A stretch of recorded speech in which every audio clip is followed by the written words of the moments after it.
Everything old is new again. What's inside the new Video Games Monthly subscription box?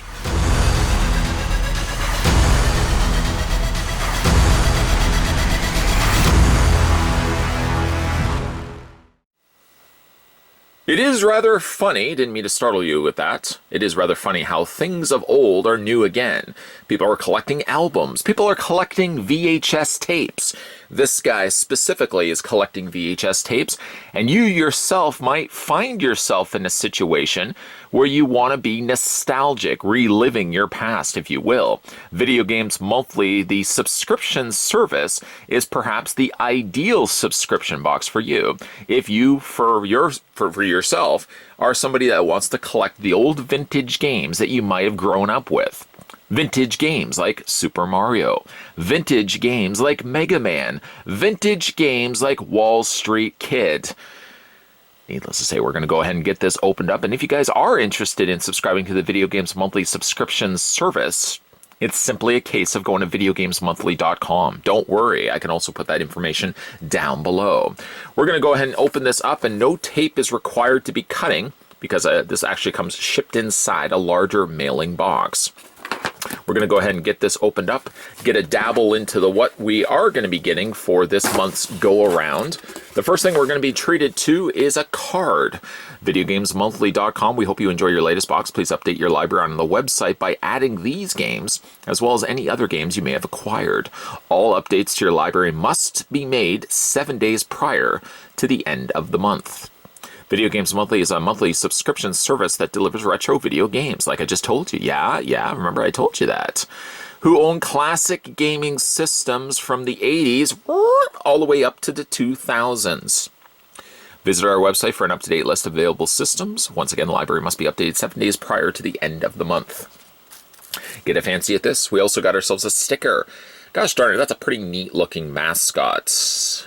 Of course, akin to the old retro Mega Man style. Very pixelized. That's a neat looking mascot. I'm going to put that in my sticker album.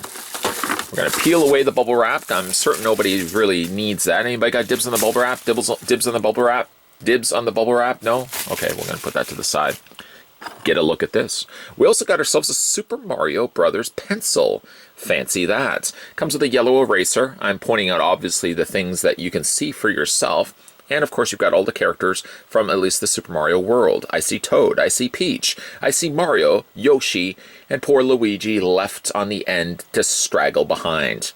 It has not been sharpened, so I look forward to being the first person that's going to put that in my old vintage pencil sharpener, which happens to be Soundwave from Transformers. There's, of course, a flashback to retro things.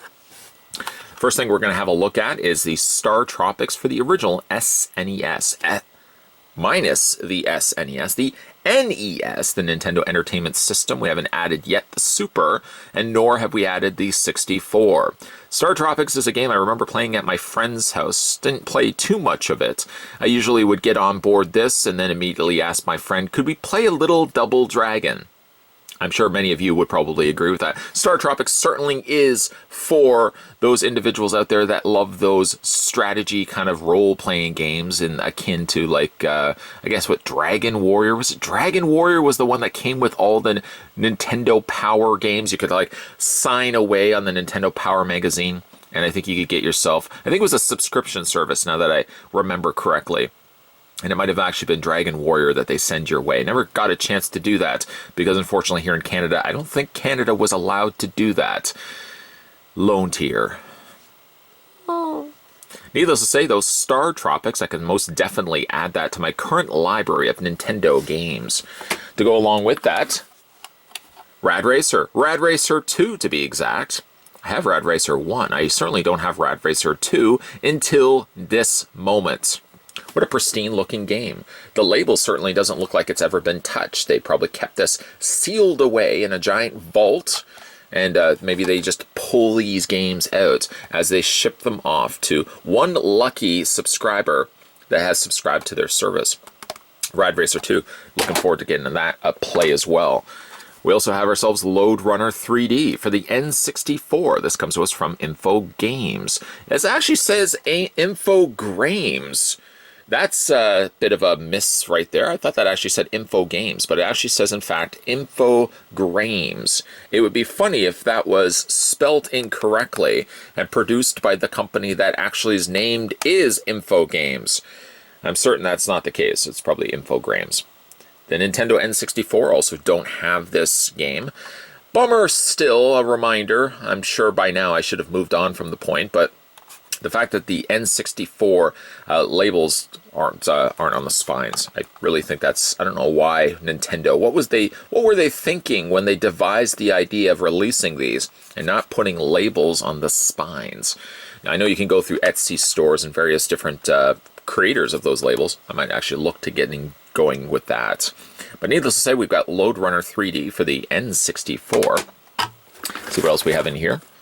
Oh, Castlevania Adventure. Don't have this one either. Nintendo Game Boy, the original Game Boy, Castlevania Adventure. I like the cover of that. Look at that. There's Dracula. I don't know if that's Simon Belmont. Is that Trevor Belmont? Maybe it's somebody from the Belmont clan fighting Dracula, of course. You can't kill Dracula. I mean, for every efforts made, certainly in these games, Dracula certainly comes back around and he has to be defeated yet again. And maybe it is Dracula, maybe it's somebody else, somebody's related to Dracula. It's Bob Dracula.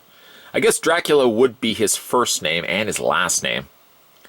I don't know, maybe his distant cousin. It's Bob the vampire.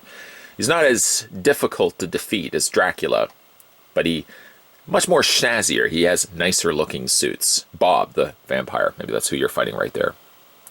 And last but certainly not least, see if everything else is in there. Yes, we have the PSP release of Lemmings. I have myself a PSP. I have a lot of games and USD formatted movies. That was certainly one thing that when Walmart was clearing them out, I bought them up like a bandit. PSP certainly has changed over the years. I mean, what is it now? I don't even remember the portable system that Sony has released right now. But the original PSP that I have still works just as good. And I can certainly look forward to opening up what I might also add, a brand new sealed game of Lemmings. Can you save the Lemmings on the back? I don't know. But apparently you can play. It's one player, but apparently you can pair this up with other players. I'm not really sure how this works. It's game sharing. But here it's ad hoc players 2-1. Is that a score? I don't know. I'm going to have to figure this out for myself. And it doesn't come from Infogrames. It comes from Studio Liver something. I can't... Oh, Liverpool. Studio Liverpool produced the Lemmings. Good batch of games, I have to say, this go around. There's Lemmings. We can put that certainly right there. Let's stack these up. Make them nice and pretty. After all, producer Tony is always very adamant about the fact that if you're going to wrap these videos up, fella... He doesn't even call me by my name. He just calls me fella. At least make it look polished. Make it look like it's something that somebody would want to be engaged in. And I would be engaged in that. But here are all the games that we got in no particular order. Startropics, Rad Racer 2, Bob the Vampire, it's probably still Dracula, Loadrunner, and the PSP title release of Lemmings. If this all sounds pretty cool and snazzy to you, might I suggest that you check out VideoGamesMonthly.com's website. You can subscribe and get one of these cool boxes delivered to your house every single month. You can also check out Video Games Monthly through their various social media pages. I have them liked on Twitter, and you can follow them over on Twitter and various other social media pages for contests and giveaways. I'm all about getting free games. I've yet to win so far, but nonetheless, if you want to follow them over on their various social media pages, just search Video Games Monthly. Today we were having a look at Video Games Monthly, the subscription service. I believe, gosh darn it, I believe this was for the February 2020 box. But of course, your box would vary from the stuff that I got in this unboxing. If you did manage to luck out and get yourself a Video Games Monthly subscription box for February, let me know down below in the comments section what you guys thought or what your games were in your subscription box. And that's actually relative to these games. Let me know down below in the comments section what you guys think the best game was in this month's unboxing. Speaking of subscribing, a plug to this channel. Make sure you hit that subscribe button down below if you haven't done so already. If you're enjoying this guy's content, thank you very much. I certainly appreciate compliments from time to time. I certainly don't get it from you-know-who. Yes, I'm looking at you, Producer Tony. A lot of videos coming your way, guys, so keep your peepers peeled for that. So thanks for watching, and I'll see you guys next time.